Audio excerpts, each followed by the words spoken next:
1997-ci ildir Sumqayıtda qalırıq, komandamız orada qalır. İlk dəfə xarici səfərə oyuna gedirik, hazırlaşırıq.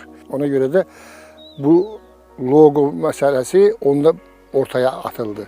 Asəm müəllim məni çağırdı məşqdən sonra. Hamı gedirdi evdən, mən qalırdım uşaqların içində. Dedi, həkim, bu gecə bir şey fikirləş. Səhər bizə onu ver, bizə logo lazımdır, mütləq maykalarımızın üstündə olmalıdır. Onsuz bizi qəbul eləməzlər. Gəldim, otdum.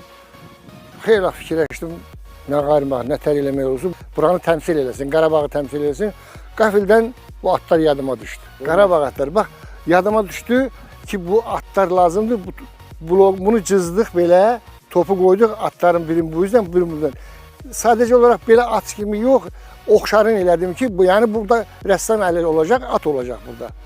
Buna tacı da qoyduq. Bircə bu ulduzlar, bax, bu ulduzlar şirkət tərəfdən qoyulub. Onda bax, bu ulduzlar yox idi burada.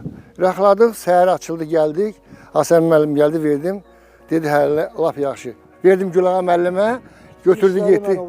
Hə, administratorıdır, çox. Apardı, çəkdik, getdik. Gəldik, çox gözəl bir şey alınır. Ondan sonra da maykalara onun hamısı xırda-xırda şəkilləri vurdu, peçatını oldu. Getdilər, tikdirdilər maykalara. Bu oldu bizim logomuz.